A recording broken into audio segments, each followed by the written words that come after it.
പ്രിയപ്പെട്ട പ്രേക്ഷകരെ, പ്രിയദർശിനി സർവീസ് ആരംഭിച്ചതിന് ശേഷം വലിയ സാമ്പത്തിക പ്രതിസന്ധിയിലാണ് സ്വകാര്യ ബസ്സുകൾ എന്ന് പറയുമ്പോൾ നമ്മുടെ KSRTC ബസ്സുകളുടെയും അവസ്ഥ എന്താണ്? കാലങ്ങളായി KSRTC, അതായത് വനിതാ യാത്രക്കാരിൽ നിന്ന് ടിക്കറ്റ് ഈടാക്കിയിരുന്ന കാലഘട്ടത്തിലടക്കം വലിയ തോതിലുള്ള നഷ്ടത്തിലാണ് KSRTC ഓടുന്നത്. അതായത് KSRTC യാത്രക്കാരെ കൊണ്ട് KSRTCക്ക് ആവശ്യമായ തുക കണ്ടെത്താൻ സാധിക്കാറില്ല. അത് ഇന്നോ ഇന്നലെയോ അല്ല, വർഷങ്ങളായി തന്നെ KSRTC വലിയ നഷ്ടത്തിലാണ് പോകുന്നത്. ഇപ്പോൾ ഈ പ്രിയദർശിനി സർവീസ് ആരംഭിച്ചതിന് ശേഷം എത്ര രൂപ അധിക ബാധ്യതയായി വരും? അതിന് KSRTCയുടെ പുതിയ കണക്ക് ലഭ്യമാകേണ്ടതുണ്ട്. എന്നാൽ ഈ സർക്കാർ അധികാരത്തിലേറുന്നതിന് തൊട്ടുമുമ്പ് 2026 ഏപ്രിൽ മാസത്തിൽ KSRTCയുടെ വരുമാനവും ചെലവും എന്തായിരുന്നു? അതുമായി ബന്ധപ്പെട്ട വിവരാവകാശ രേഖ പ്രകാരമുള്ള വിവരങ്ങൾ ആണ് ഇനി പങ്കുവയ്ക്കുന്നത്. വിവരാവകാശ പ്രവർത്തകനായിട്ടുള്ള രാജു വാഴക്കാല നൽകിയ അപേക്ഷയിലാണ് ഈ മറുപടി ലഭിച്ചത്. അതുപ്രകാരം KSRTC വലിയ നഷ്ടത്തിലാണ് നേരത്തെ പ്രിയദർശിനി സർവീസ് ആരംഭിക്കുന്നതിന് മുമ്പ് തന്നെ സർവീസ് നടത്തിക്കൊണ്ടിരിക്കുന്നത്. ഈ സർക്കാർ വന്നതിന് സൗജന്യ യാത്ര ഏർപ്പെടുത്തി KSRTCക്ക് ബാധ്യത വരുത്തിക്കൊണ്ടിരിക്കുമ്പോൾ കഴിഞ്ഞ സർക്കാരും KSRTCക്ക് ഉണ്ടായിരുന്ന ബാധ്യതകൾ തീർക്കാനായി ആയിരക്കണക്കിന് കോടി രൂപയാണ് കഴിഞ്ഞ 5 വർഷവും KSRTCക്ക് നൽകിക്കൊണ്ടിരുന്നത്. നൽകിക്കൊണ്ടിരുന്നപ്പോൾ ബാധ്യത കുറഞ്ഞുകൊണ്ടിരുന്ന സമയത്ത് തന്നെയാണ് ഈ പുതിയ UDF സർക്കാരും സൗജന്യ യാത്രയിലൂടെ വീണ്ടും അധിക ബാധ്യതയിലേക്ക് KSRTCയെ തള്ളിവിട്ടുകൊണ്ടിരിക്കുകയാണ്. ഇത് കാണിക്കുന്നത് ഭാവിയിൽ KSRTCയിലെ ജീവനക്കാരോ പെൻഷൻകാരോ ആത്മഹത്യയിലേക്ക് പോവുകയാണെങ്കിൽ ആ ഒരു സാഹചര്യം വിദൂരമല്ലെന്ന് വേണം നമുക്ക് ഈ കണക്കുകൾ പരിശോധിക്കുമ്പോൾ മനസ്സിലാകാം.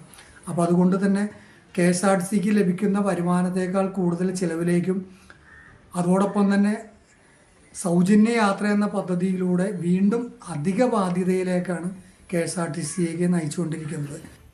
യെസ്, അതായത് ഈ കഴിഞ്ഞ ഒരു മാസത്തെ ചെലവ്, ജൂൺ 15 മുതൽ ജൂലൈ 15 വരെയുള്ള ചെലവ്, വരവ്, ഇതെല്ലാം നമുക്ക് ഔദ്യോഗികമായി ലഭിക്കേണ്ടതുണ്ട്. എന്നാൽ അതിനു മുമ്പുള്ള ഡേറ്റ 2026 ഏപ്രിലിലെ കണക്കുകൾ ആണ് ഞങ്ങൾ പ്രേക്ഷകരുമായി പങ്കുവെക്കുന്നത്.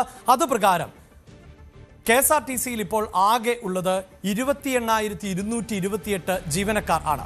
ഒരുപക്ഷെ KSRTCയുടെ ഒരു കൗതുകം എന്നത് ഈ ജീവനക്കാരേക്കാൾ കൂടുതൽ പെൻഷൻ വാങ്ങുന്ന ആളുകൾ ഉണ്ട് എന്നതാണ്. അതിൻ്റെ വിശദാംശങ്ങളിലേക്ക് വരുന്നതിന് മുമ്പ് തന്നെ ജീവനക്കാരുടെ പട്ടിക എടുക്കുമ്പോൾ ഇപ്പോൾ KSRTCയിൽ 20,904 ജീവനക്കാർ ആണ് സ്ഥിര നിയമനം നേടിയിട്ടുള്ളത് എന്നതാണ്. ഏതാണ്ട് 6,000-ലധികം ബദലി ജീവനക്കാർ ആണ് ഉള്ളത്. ബദലി ജീവനക്കാർ എന്ന് പറഞ്ഞാൽ ഈ സ്ഥിരം ജീവനക്കാർ അവധിയെടുക്കുകയോ അല്ലെങ്കിൽ സ്ഥിരം ജീവനക്കാർ തികയാതെ വരികയോ ചെയ്യുമ്പോൾ താൽക്കാലികമായി ജോലി ലഭിക്കുന്ന ആളുകളുണ്ട്. അവർക്ക് പലപ്പോഴും ദിവസക്കൂലി എന്ന നിലയിലാണ് നൽകുന്നത്.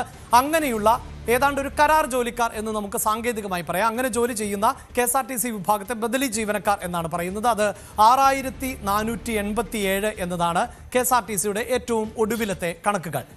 ഇനി ഈ പട്ടികയിലേക്ക് വരുമ്പോൾ, അതായത് വനിതകൾക്ക് സൗജന്യ യാത്ര ഒരുക്കുന്ന KSRTCയുടെ ഡിപ്പാർട്ട്മെന്റിൽ എത്ര വനിതകളുണ്ട്? നേരത്തെ സൂചിപ്പിച്ച് 22,000-ഓളം ജീവനക്കാരുണ്ടെങ്കിൽ അതിൽ കേവലം 3,414 വനിതാ ജീവനക്കാർ മാത്രമാണ് KSRTCയിൽ ജോലി ചെയ്യുന്നത്. അതിൽ തന്നെ 2,844 സ്ഥിരം ജീവനക്കാർ ആണ് ഉള്ളത്. ബദലി ജീവനക്കാർ എന്നത് 570 ആണ് എന്നതാണ്. ഇതാണ് ജീവനക്കാരുടെ കണക്കുകൾ.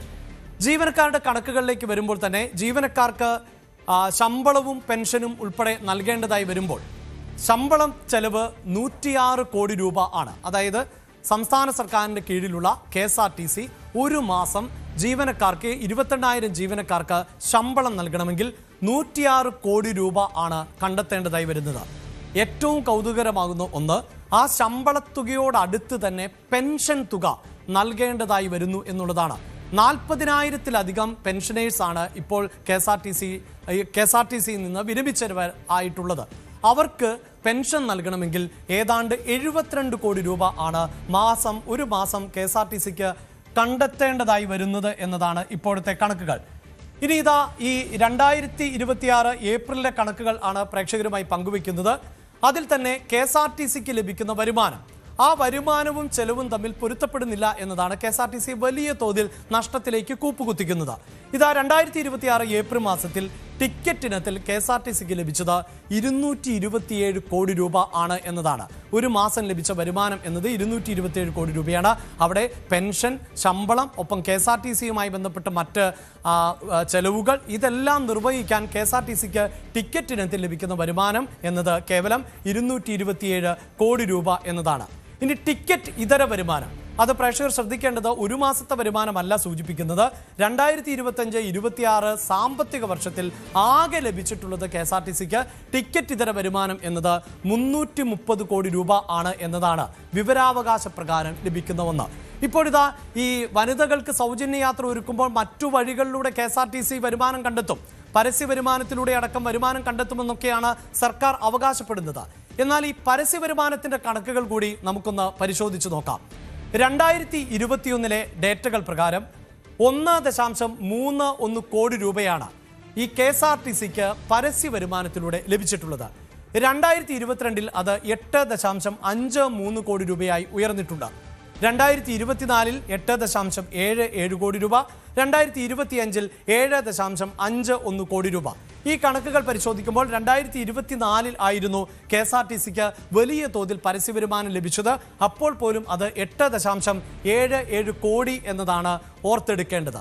ഇനി ഇതാ സർക്കാർ നൽകിയ പരസ്യം, അവിടെയാണ് കൗതുകകരമാകുന്ന കണക്കുകൾ. KSRTCക്ക് പരസ്യ വരുമാനം ലഭിക്കുന്നു എന്ന് പറയുമ്പോൾ സർക്കാരിൻ്റെ ഖജനാവിൽ നിന്ന് തന്നെയാണ് വലിയ തോതിൽ പരസ്യം നൽകുന്നത് എന്നതാണ് എടുത്തു പറയേണ്ടത്. 5 വർഷത്തിനിടെ 3.87 കോടി രൂപയോളം ആണ് പരസ്യ ഇനത്തിൽ സർക്കാർ തന്നെ നൽകിയിട്ടുള്ളത് എന്നതാണ്. അതായത് KSRTCക്ക് ലഭിച്ച പരസ്യ വരുമാനത്തിൽ വലിയൊരു വിഭാഗവും സർക്കാർ തന്നെ നൽകിയിട്ടുള്ള പരസ്യങ്ങൾ ആണ് എന്ന് ചുരുക്കം. ഇനി ഇതാ KSRTC കാലങ്ങളായി നഷ്ടത്തിൽ ഓടുമ്പോൾ അതിന് പല പേരുകളിൽ ആണ് KSRTCക്കുള്ള സഹായം, വായ്പ എന്നിങ്ങനെയൊക്കെയുള്ള പല പേരുകളിൽ സംസ്ഥാന സർക്കാർ എൻ്റെയും നിങ്ങളുടെയും ഒക്കെ നികുതി പണം KSRTCക്ക് നൽകിക്കൊണ്ടേയിരിക്കുകയാണ്. ആ കണക്കുകൾ ആണ് ഇനി വ്യക്തമാകുന്നത്. ഒരു ഭാഗത്ത് സാമ്പത്തിക വർഷവും അതിനുശേഷം ഇപ്പോൾ തുകയും കോടിയിൽ ആണ് ഈ കണക്കുകൾ. 2016-17 സാമ്പത്തിക വർഷത്തിൽ 305 കോടി രൂപയാണ് KSRTCയുടെ പ്രവർത്തനത്തിന് സർക്കാർ ഖജനാവിൽ നിന്ന് നൽകിയത്. 2017-18 അത് 835 ആണ്. 2018-19 വർഷത്തിൽ അത് 1000 കോടി രൂപയിലേക്ക് ഉയർന്നു എന്നുള്ളതാണ്. 2019 ചെറിയ കുറവുണ്ടാകുന്നു, അത് 987 എന്നതാണ്. 2020-21 കാലഘട്ടത്തിൽ വലിയ മാറ്റമാണ് സംഭവിച്ചത്. 1700 കോടി രൂപ ഖജനാവിൽ നിന്ന് സർക്കാർ നൽകേണ്ടതായി വരുന്നു. 2021-22 കാലത്തിൽ 2000 കോടി രൂപ സർക്കാരിന് ഖജനാവിൽ നിന്ന് നൽകേണ്ടതായി വരുന്നു. 2022-23 1400, 23-24 2000, 2024-25 അത് വീണ്ടും കുറയുന്നു 1600, 2025-26 ഏറ്റവും ഒടുവിലത്തെ സാമ്പത്തിക വർഷത്തിൽ 1400 കോടി രൂപ സർക്കാരിന് ഖജനാവിൽ നിന്ന് എടുത്തു നൽകേണ്ടതായി വന്നു എന്നതാണ് കണക്കുകൾ. അവിടെയാണ് ഈ ബജറ്റിൽ, അതായത് പ്രിയദർശിനി സർവീസ് ആരംഭിക്കുമ്പോൾ വീണ്ടും ഒരു മാസം ഏതാണ്ട് 100 കോടിക്കടുത്ത് നഷ്ടം KSRTCക്ക് നേരിടുമെന്ന് പറയുമ്പോൾ 600 കോടി രൂപ ബജറ്റിൽ വകയിരുത്തിയിട്ടുള്ളത്. സ്വാഭാവികമായും പ്രിയദർശിനി സർവീസ് ആരംഭിച്ച് സംസ്ഥാന സർക്കാരിന് കൂടുതൽ ബാധ്യത വരും എന്നതിൽ ഒരു തർക്കവുമില്ല. വനിതകൾക്ക് സൗജന്യ യാത്ര നൽകുമ്പോൾ കോടിക്കണക്കിന് രൂപ KSRTCക്ക് ലഭിക്കേണ്ടത് നഷ്ടമാകുന്നു. ആ തുക സംസ്ഥാന സർക്കാർ ഖജനാവിൽ നിന്ന് കണ്ടെത്തേണ്ടതുണ്ട്. അതല്ല എങ്കിൽ KSRTC മറ്റു വഴികളിലൂടെ ഈ വരുമാനം കണ്ടെത്തേണ്ടതുണ്ട് എന്ന് തന്നെയാണ് ഈ കണക്കുകളിൽ നിന്ന് നമുക്ക് മനസ്സിലാക്കാൻ സാധിക്കുന്നത്. കൂടുതൽ വാർത്തകൾക്ക് News 18 Keralam YouTube channel subscribe ചെയ്യുക.